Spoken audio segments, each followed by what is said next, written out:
Bismillahirrahmanirrahim. Assalamualaikum warahmatullahi wabarakatuh. Kami dari kelompok 3 akan mempresentasikan mengenai analisis zat pewarna makanan. Kelompok kami terdiri dari 13 orang dan kelompok ini terbagi lagi menjadi 2 kelompok.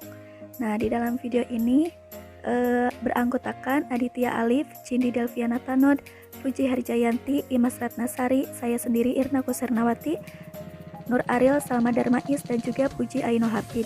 Kepada pemateri pertama saya persilahkan. Warna merupakan salah satu aspek penting dalam hal penerimaan konsumen terhadap suatu produk pangan. Warna dalam bahan pangan dapat menjadi ukuran terhadap mutu warna, juga dapat digunakan sebagai indikator kesegaran atau kematangan. Apabila suatu produk pangan memiliki nilai gizi yang baik, enak, dan tekstur yang sangat baik, akan tetapi jika memiliki warna yang tidak enak dipandang, akan memberi kesan bahwa produk pangan tersebut telah menyimpang. Pada pewarna alami, terdapat beberapa kandungan, yaitu karoten yang menghasilkan warna jingga hingga merah, dapat diperoleh dari wortel, pepaya, dan rosella. Kemudian biksin, yang menghasilkan warna kuning seperti mentega, diperoleh dari biji pohon Bixa orellana dan kunyit. Kemudian klorofil yang menghasilkan warna hijau, dapat diperoleh dari daun-daunan, contohnya daun pandan. Selanjutnya antosianin yang menghasilkan warna orange, ungu, merah, dan biru, dapat diperoleh dari bunga dan buah, contohnya buah blueberry yang menghasilkan warna biru keunguan. Kemudian ada beberapa contoh zat warna sintetis yang diizinkan penggunaannya untuk makanan. Yang pertama yaitu amaran yang berwarna merah, kemudian biru berlian yang berwarna biru, kemudian fast green atau FCF yang berwarna hijau, dan tartazin yang berwarna kuning. Ini merupakan jurnal acuan yang kelompok kami gunakan, yang berjudul Analisis Zat Warna Tartrazin pada Jajanan Minuman Ringan Tak Berlabel, yang dijual pedagang kaki lima di Banda Aceh. Semakin berkembangnya ilmu pengetahuan dan teknologi menyebabkan perubahan yang sangat besar terhadap pola hidup masyarakat, terutama dalam memenuhi kebutuhan asupan gizi serta pengolahan makanan dan minuman.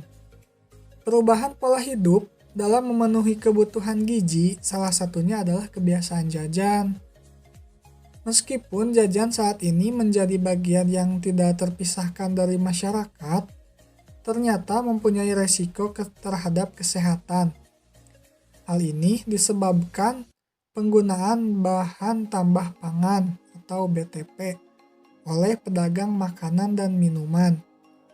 Bahan tambah pangan atau BTP merupakan senyawa atau campuran yang ditambahkan ke dalam makanan dan minuman pada proses pengemasan, pengolahan, dan penyimpanan guna untuk memperbaiki karakter serta meningkatkan kualitas pangan, seperti pengawet, pewarna, pemanis, dan pemutih. Lalu di sini ada contoh bahan tambah pangan atau BTP yang digunakan pada suatu jajanan, yaitu tartrazin. Tartrazin merupakan pewarna sintetis dari salah satu kelas ozo yang menghasilkan warna kuning dengan gugus bis-azon. Penggunaan tartrazin dapat memberikan efek yang berbahaya seperti urtikana atau alergi kulit, lalu rinitis atau pilek, lalu asma, dan juga purpura atau memar pada kulit, dan anafilaksis sistemik atau shock. Di sini untuk metode penelitiannya, kenapa menggunakan kromatografi kertas, yaitu untuk mengetahui jenis pewarna yang digunakan. Dan juga mengapa kami menggunakan analisis spektrofotometri UV vis, yaitu untuk mengetahui dosis pewarna yang digunakan.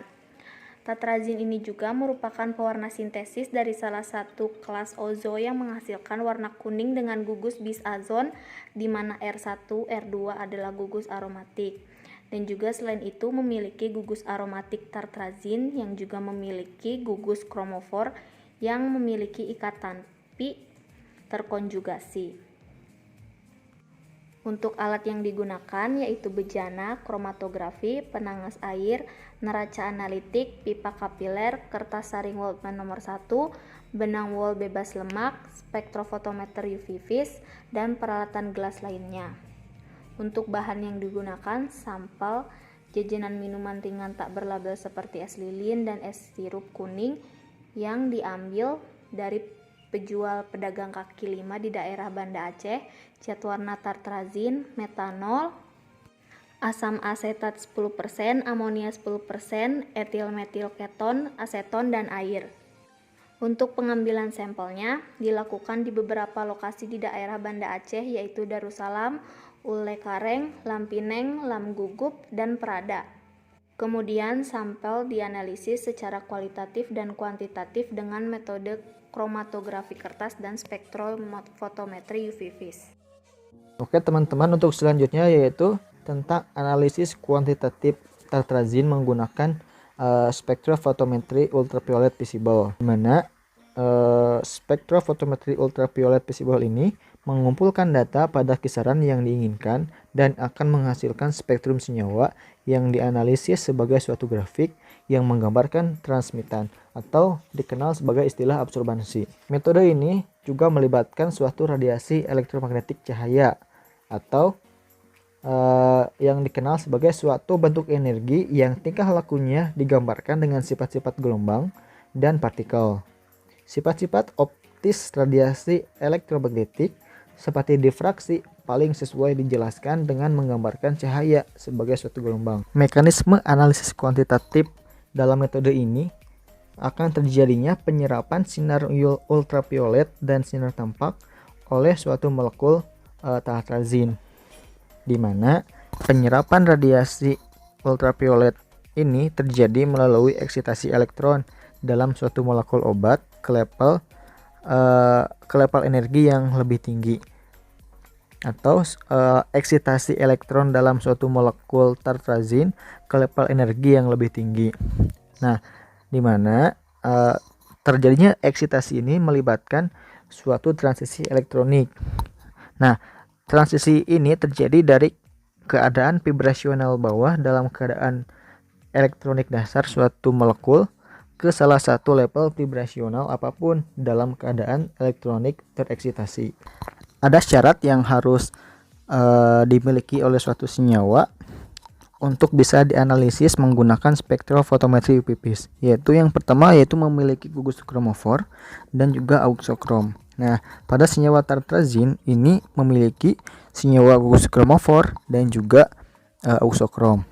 Nah, untuk gugus kromofornya sendiri itu ada pada senyawa benzennya itu sendiri, dan juga pada suatu ikatan rangkap dalam senyawa tartrazin, sehingga senyawa ini bisa dianalisis secara kuantitatif menggunakan spektrofotometri ultraviolet visible. Gugus kromofor pada senyawa ini, atau lebih tepatnya ikatan rangkap atau yang dikenal dengan elektron pi dalam suatu senyawa molekul itu, akan terjadi transisi elektronik ketika diberi energi setelah radiasi elektronik, sehingga terjadilah suatu transisi elektronik pada elektron pi ke elektron pi tereksitasi. Kemudian molekul obat yang tereksitasi ini akan kembali pada tempatnya semula dan akan melepaskan energi, di mana energi inilah yang akan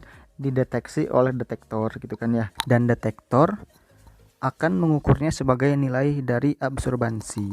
Nah, untuk selanjutnya kita masuk ke metode analisis kualitatif dan juga kuantitatif. Untuk yang pertama yaitu analisis kualitatif, kita menggunakan metode pemisahan menggunakan kromatografi kertas. Seperti yang telah diketahui bahwa kromatografi kertas itu merupakan kromatografi planar yang juga sama seperti kromatografi lapis tipis. Cuma apabila kita membandingkannya, jelas itu akan sulit jika dibandingkan gitu kan ya. Yang jadi pembeda antara KLT dengan KKT ini pada fase diamnya, di mana fase diam pada kromatografi kertas ini menggunakan kertas itu kan ya. Kertas sendiri dibuat dari serat selulosa yang merupakan suatu polimer dari gula sederhana yaitu glukosa.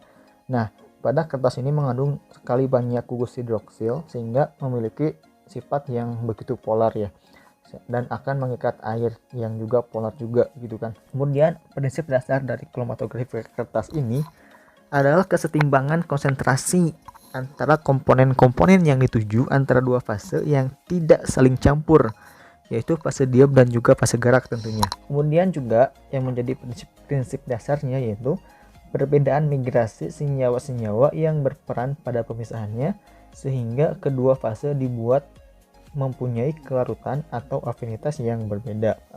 Pada kromatografi ini yang paling penting atau yang menentukan itu adalah polaritas, di mana polaritas juga menunjukkan adanya pemisahan kutub muatan positif dan negatif dari suatu molekul sebagai akibat terbentuknya konfigurasi tertentu dari atom-atom penyusunnya. Molekul tersebut dapat ditarik oleh molekul lain yang mempunyai polaritas.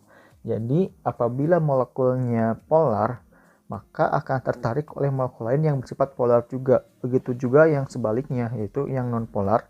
Molekul nonpolar juga akan tertarik oleh molekul lain yang bersifat nonpolar juga. Prinsip dasar tersebut sejalan dengan prinsip like dissolve like gitu kan ya, yang menjelaskan bahwa pelarut polar cenderung melarutkan solut yang polar dan absorben polar cenderung mengabsorbsi solut yang polar juga gitu kan. Kemudian jika fase gerak yang digunakannya kurang polar, maka molekul-molekul polar dalam senyawa sampel akan memiliki sedikit interaksi untuk molekul-molekul air dan molekul-molekul tersebut yang melekat pada selulosa, dan karena akan menghabiskan banyak waktunya untuk larut dalam pelarut yang bergerak, molekul seperti ini akan bergerak sepanjang kertas diangkut oleh pelarut, maka akan memiliki nilai RF yang relatif tinggi. Jadi semakin tinggi nilai RF itu akan semakin nonpolar, dan semakin rendah atau semakin kecil nilai RF, maka senyawa tersebut memiliki kepolaran yang cukup tinggi. Dikarenakan molekul-molekul ini menghabiskan waktu untuk larut dalam fase diam dan kurang dalam fase gerak, maka molekul-molekul tidak akan bergerak sangat cepat pada kertas gitu kan ya. Kecenderungan senyawa untuk membagi waktunya antara dua pelarut yang tidak saling bercampur, misalnya pelarut heksan dan juga air yang mana tidak bercampur karena berbeda polaritas, disebut sebagai partisi. Kromatografi kertas menggunakan pelarut nonpolar, kemudian menjadi tipe kromatografi partisi. Kromatografi kertas ini menggunakan air dan pelarut yang polar kan ya. Nah, kemudian untuk kromatografi kertas sendiri, metodenya atau prinsipnya juga tadi sudah dijelaskan di atas ya. Lebih sederhananya gini, pelarut atau fase gerak bergerak lambat pada kertas, komponen-komponennya bergerak pada laju yang berbeda dan campuran dipisahkan berdasarkan pada bercak warna. Jadi metode pemisahannya ada absorpsi, di mana terjadi kompetisi antara penyerap padat dan fase gerak, atau terjadi kompetisi antara fase diam yang merupakan selulosa dan air dan juga fase gerak, sehingga akan terjadinya afinitas yang berbeda juga pada senyawa zat targetnya atau senyawa dari pada penelitian ini, yaitu zat warna itu. Jadi intinya semakin tinggi nilai RF itu semakin non-polar, dan semakin kecil nilai RF itu semakin polar gitu kan.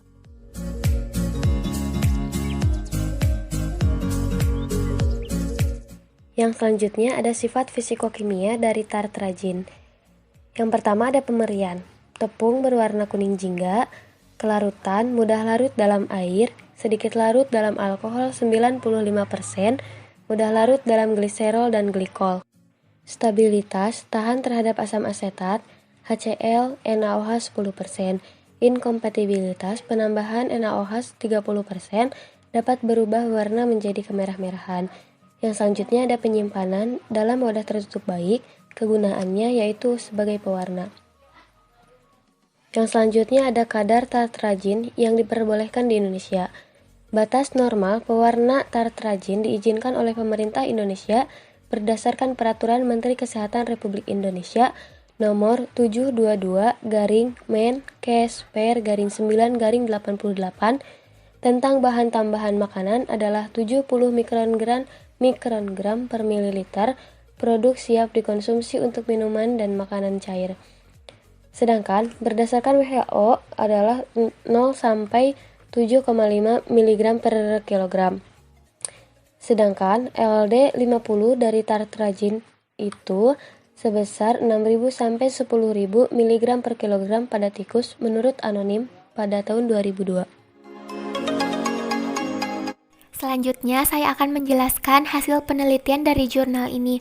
Dari hasil analisis kualitatif menggunakan metode kromatografi kertas didapatkan bahwa ternyata semua sampel positif mengandung zat warna tartrazin. Nah, hasil analisisnya dapat kita lihat pada tabel 1. Nah, kelima sampel tersebut dapat dikatakan positif karena RF sampel tersebut mendekati atau melebihi RF standarnya. Sebagai contoh dapat kita lihat pada tabel pada sampel A, RF sampelnya bernilai 1 di mana nilai tersebut mendekati RF standarnya yang bernilai 1,3 maka dapat dikatakan positif. Sebagai contoh lain pada sampel C, RF sampelnya bernilai 3,3 di mana nilai tersebut melebihi nilai RF standarnya yaitu 2,6 maka dapat dikatakan positif. Selanjutnya, analisis kuantitatif dengan menggunakan spektrofotometri UV vis. Kurva standar zat warna tartrazin dapat dilihat pada gambar 4 yang menunjukkan serapan maksimum dari standar zat warna tartrazin pada konsentrasi 10, 30, 50, 70, dan 90 mg per liter. Didapatkan regresi Y sama dengan 0,03717X plus 0,19443 dengan panjang gelombang 427 nanometer.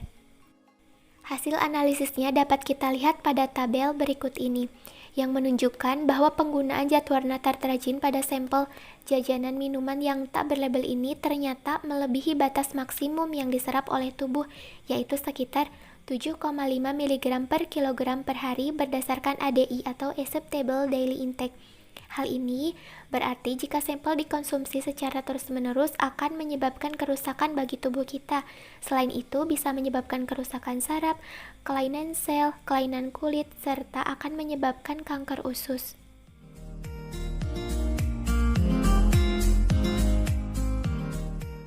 Kesimpulan dari jurnal penelitian ini adalah jajanan minuman ringan tak berlabel yang diambil dari beberapa pedagang kaki lima di daerah Banda Aceh positif mengandung zat warna tartrazin dengan kadar yang melebihi batas yang telah ditetapkan ADI atau Acceptable Daily Intake, yaitu sekitar 7,5 mg per kilogram per hari. Kadar zat warna tartrazin pada sampel A, B, C, D, dan E berturut-turut yaitu 1,06457, 28,1832, 40,6126, 15,7269, dan 28,936 mg per liter. Sekian presentasi dari kelompok kami, kurang lebihnya mohon maaf. Semoga video ini bermanfaat bagi kita semua. Wassalamualaikum warahmatullahi wabarakatuh.